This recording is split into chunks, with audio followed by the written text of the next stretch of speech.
We really like working with clients who want to meet their purpose, grow their purpose in anything where marketing can add to people's quality of life, or as we say, marketing for good. Welcome, Cheryl, to the Marketing for Good podcast. It's a real pleasure to have you here. Thank you for having me. It's great to be here. Cheryl is, just to give everyone some context, the founder of Chez Leon, which is an Australian startup company which designs, manufactures and markets solutions to help people suffering from fluid blockages such as lymphedema. But before we dive into the details, and Cheryl will tell us all about the work that she does, I'd like to acknowledge the traditional custodians and the lands in which we are meeting today and talking. I'm coming from Darkajang land, which is on the Central Coast, just north of Sydney, in New South Wales, I should say. And Cheryl is from the Newcastle region, which is the Wabakol people, and we'll pay our respects to their elders past, present and emerging.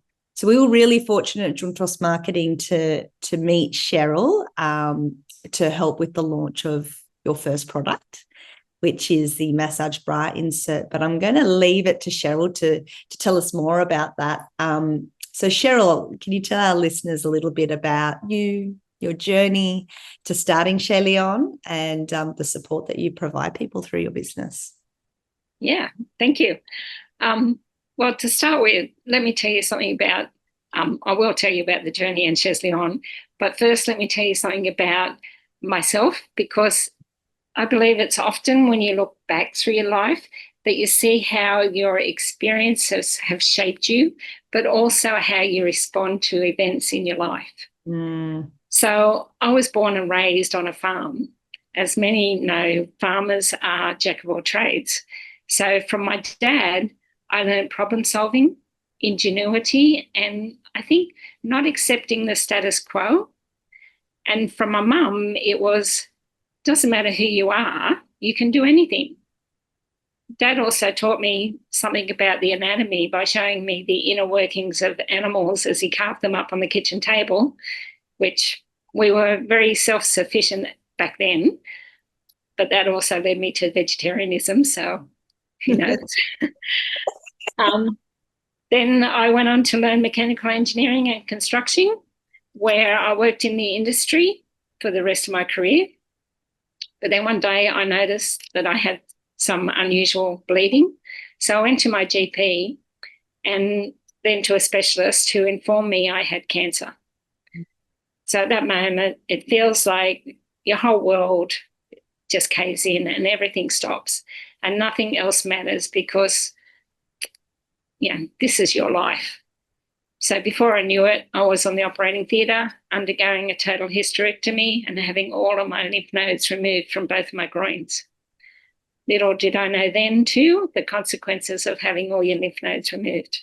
To give you some understanding, though, the lymphatic system is basically your drainage system that regulates the fluid levels in your body.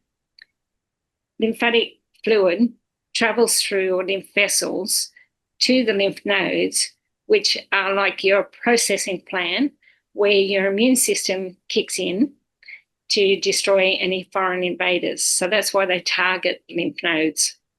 So when the lymph nodes are either removed or radiated as part of your treatment, this leaves a blockage in the lymphatic system. In other words, there's nowhere for that fluid to go. Consequently, fluid builds up, gravity takes over, and the body starts to swell, often at the lowest point, being the arm or the ankles. Okay. So when I started noticing the swelling, first around my pelvic area and then around my ankles, I asked my oncologist, what could I do? He said, well, all you can do is massage it. He would not recommend any of the current treatment of compression, saying that it was too hot for our climate and the risk of infection was too great for me. But of course, I tried it. Why wouldn't you? When that's current treatment. But when you're in pain and you're worried about controlling swelling, you'll give anything a go. But he was right. I even had to get my son to help me to get it on, which was to mine and his embarrassment. So that's, where I was left with all this swelling and pain, not having a good treatment for it. And that's where my past experience comes into play. So I decided to study the lymphatic system, particularly lymphedema and the treatments. But what I found was, in order for lymph fluid to move through the lymphatic system, it needs external movement to help it to flow. So that's either through your muscles or your body movement. So I thought, why would you compress the area of swelling to stop the flow rather than encouraging it to flow? Also, compressing the swelling only pushes excess fluid to another area, like the blockage. So why not encourage the fluid to flow around the blockage to keep fluid moving rather than having it build up in a limb? So that's where I became my own guinea pig until I finally found a solution. But then I had more and more people coming to me asking me what I was doing. Can I help them? And what I gave them, they found relief from. So that created more and more demand until I eventually got to the stage where I had to find an easy solution to mass produce the products that I was creating by hand. And what did those products look like, Cheryl? What sort of materials and what were you playing with? I know that you were, experimenting on your sewing machine. I remember you talking about that previously. Yeah, so it was very crude at the time. So I was cutting out little bubbles and sewing them into material, and wanted things that were, natural and breathable and all those things to make them comfortable. So, that was the initial stages of it. But obviously that's very laborious and time consuming. So I had to find a better way of being able to do it. So then it became cooktops and presses and all sorts of gadgets to try and help me to make something that I could then produce easily to be able to supply the demand that I was having. So that's where DPTEX, or what it's called now is differential pressure technology, came from. And the way that works is when the garment's on the body, it's just through normal movement, it creates this differential pressure application, which is sort of like a gentle massage, and placing it around where that blockage is, it helps to break up the fluid and assist it to move continuously around that blockage to help drain the limb. So I've gone now to market with our first product, which is our bra insert for breast cancer and breast surgery and mastitis patients. But excitingly and amazingly, the other conditions and applications that this technology can be used for is just blowing our minds at this stage. Wow. How incredible.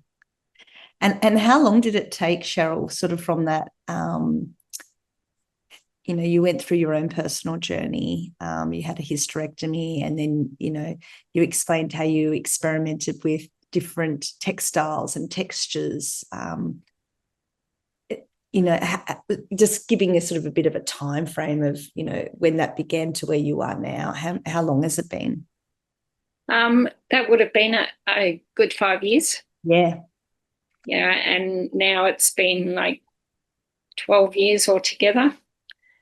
So the second half of that is been around, okay, I can produce it myself, but now I need a factory to produce it. Yes. So it's like, okay, what do I do and how are we going to do it from there? Unfortunately, Australia's lost a lot of its manufacturing, so it's very hard to get something done here, and you have to go overseas, and that in itself has challenges. So it ends up being a long journey, but also being a medical product, you have to go through a lot of testing and trials and making sure everything's doing what you say it's doing. And then you have to go through regulatory approval and all of those things to be able to put it on the market. So that in itself is a long journey. Yeah, an important journey, but a long one. Yeah. So just thinking about your business and what you're doing and what you've created, how would you describe, your purpose as a business, and how do you feel having a strong purpose adds value? Yeah. Well, when you see people in pain, struggling with everyday activities or the loss of their career due to the swelling or the treatment that they are on, and you have a solution, it drives you to help them regain at least some dignity and quality of their life.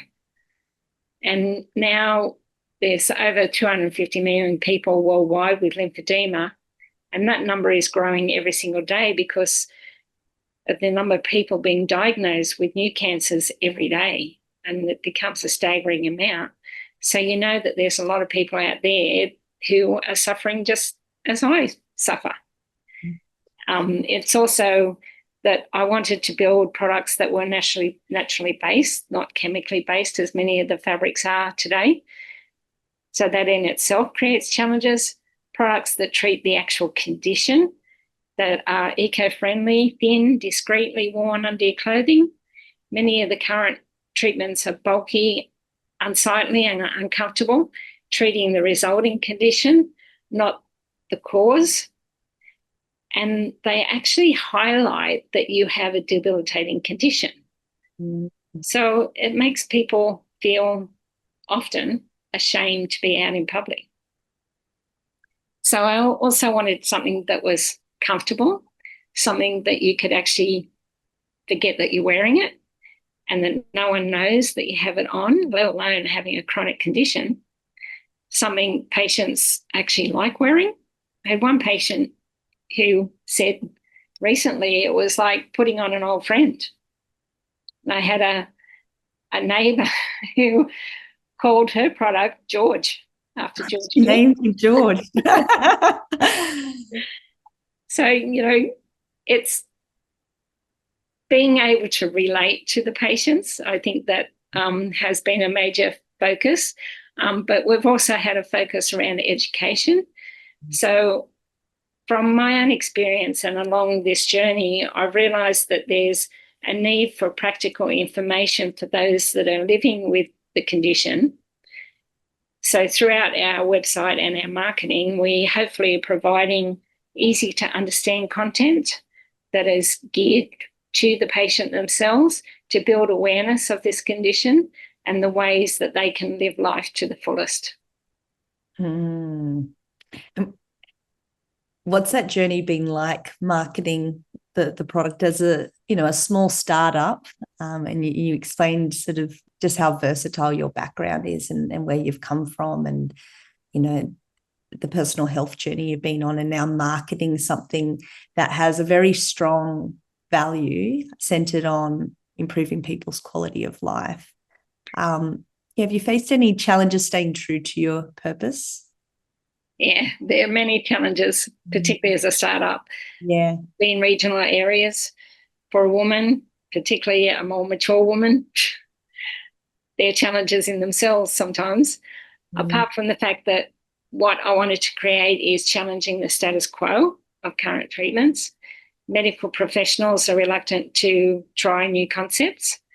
It's the patients, what I'm finding themselves, who are showing the effectiveness of these products that is helping us make inroads into those medical channels.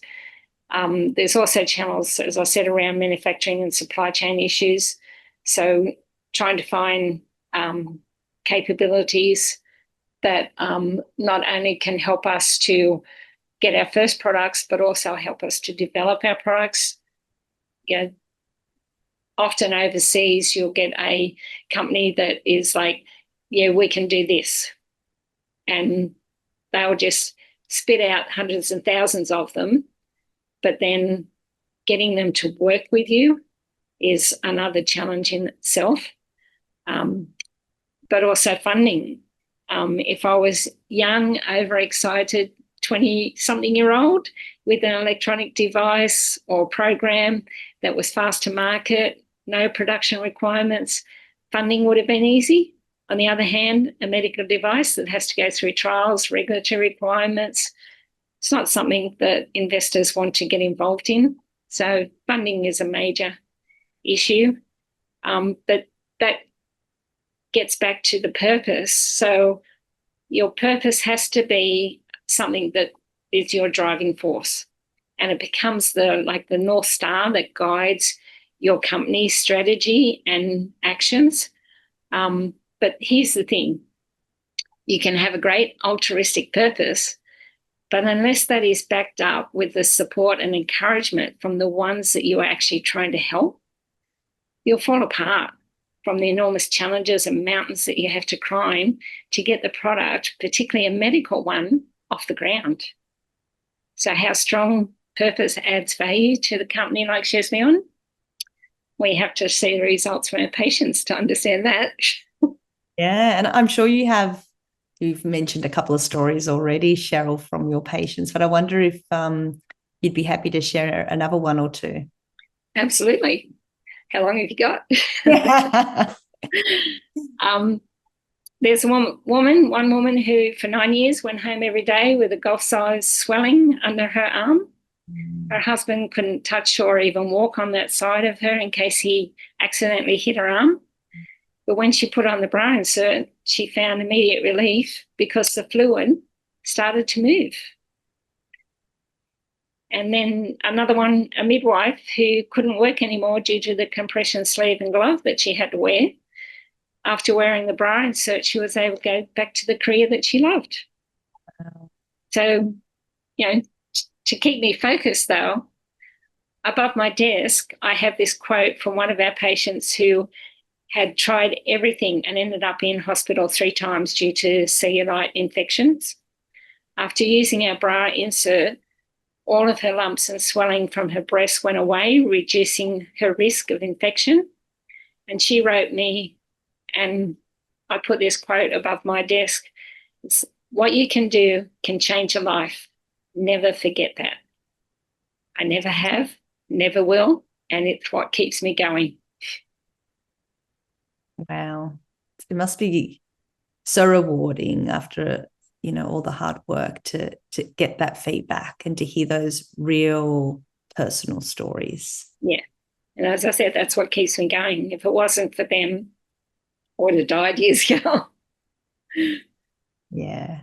Oh, Cheryl, that's so heartwarming to hear.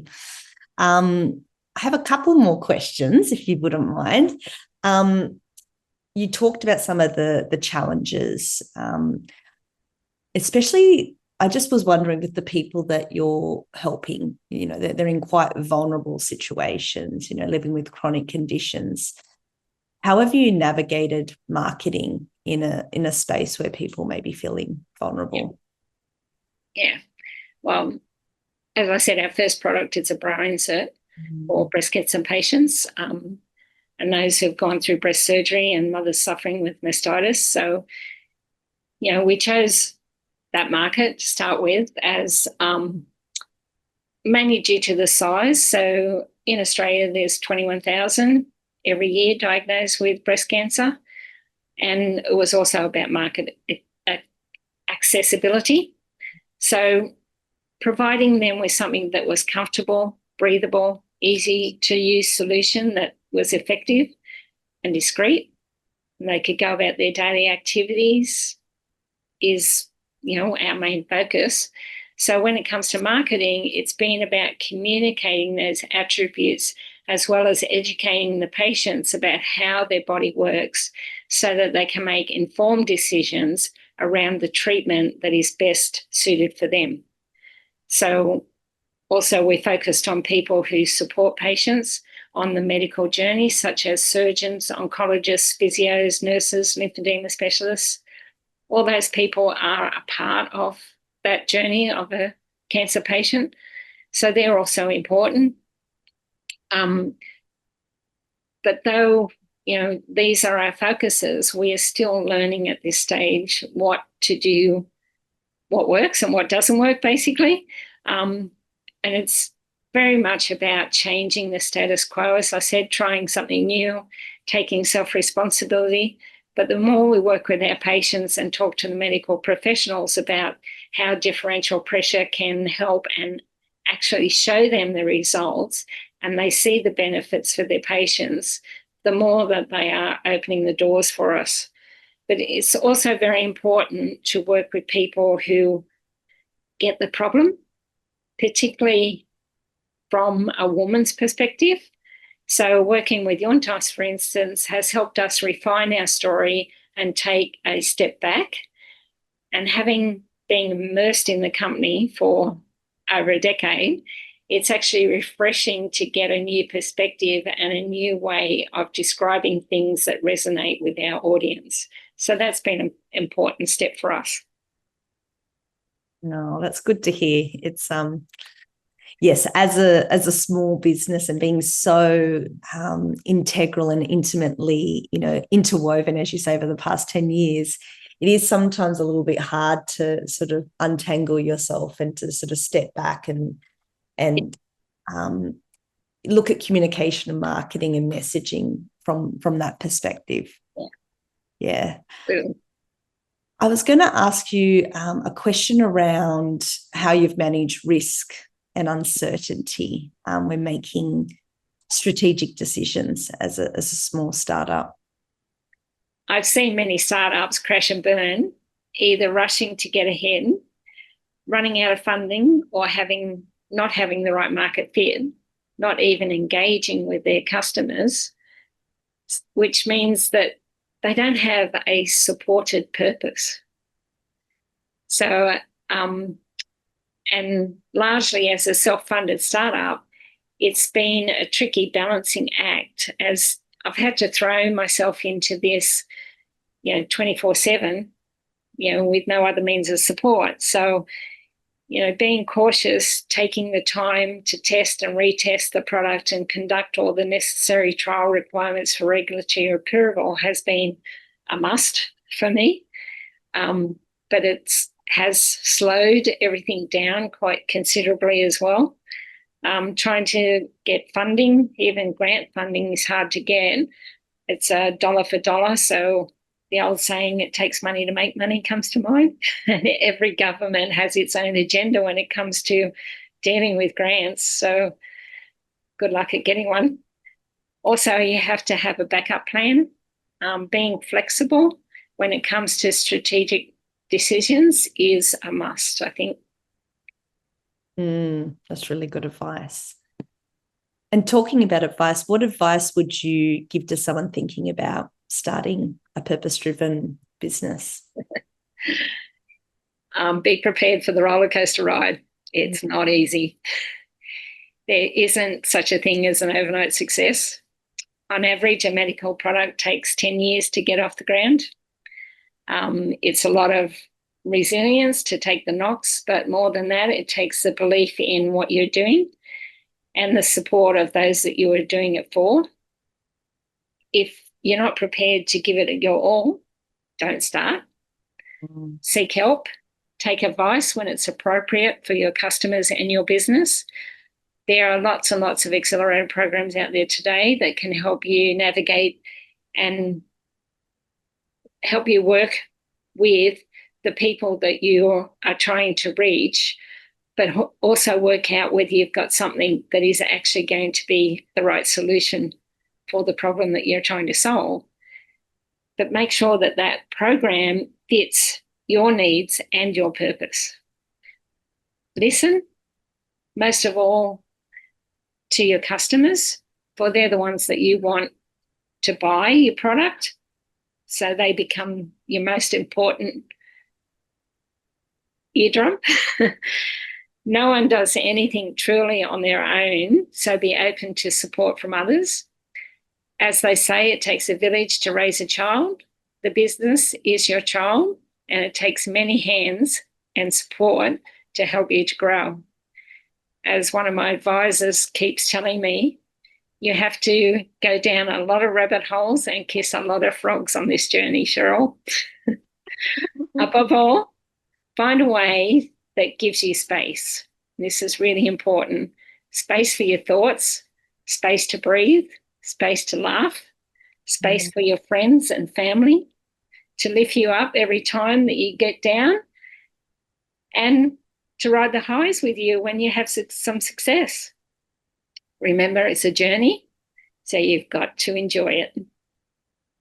Oh, that's an amazing response. What incredible advice. Thank you for that. And I'm excited, Cheryl. What's next for Chez Leon? Well, there's a lot of exciting activities underway. We've got to build awareness around our bra insert, both to patients and to the medical channels in Australia. And we're proud to be undertaking trials for a new prototype in a leading hospital here in Newcastle. It's a throat wrap designed to help patients with head and neck surgery resulting from cancer treatment or other conditions. We're also looking at international expansion to make the bra insert available in some of our key markets that have been contacting us in the UK and Europe as our next step. And as always, we are always seeking funding, investment to help us build our business grow, expand our market awareness, and truly make a difference in the lives of people living with fluid blockages. Wow, an exciting future ahead for sure. Where can people learn more about Chez Leon if they want to learn more, Cheryl? Yep. So you can go to our website, which is www.chezleon.com.au. You can learn about the product and about the lymphatic system, which is really important for everyone, not just someone with a chronic condition. So please get in touch with us if you want to know more. Tell us, tell a loved one, or follow us on Facebook, Instagram, and LinkedIn. Fantastic. Thank you so much. Thank you for joining us today and educating me and our listeners and being such an inspiring individual. You are obviously driven by a strong purpose and strong passion, and it does take a lot of resilience, as you've mentioned.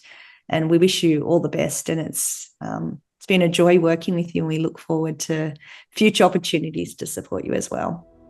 Well, thank you very much. And thank you to all your listeners for listening. Thanks, Cheryl.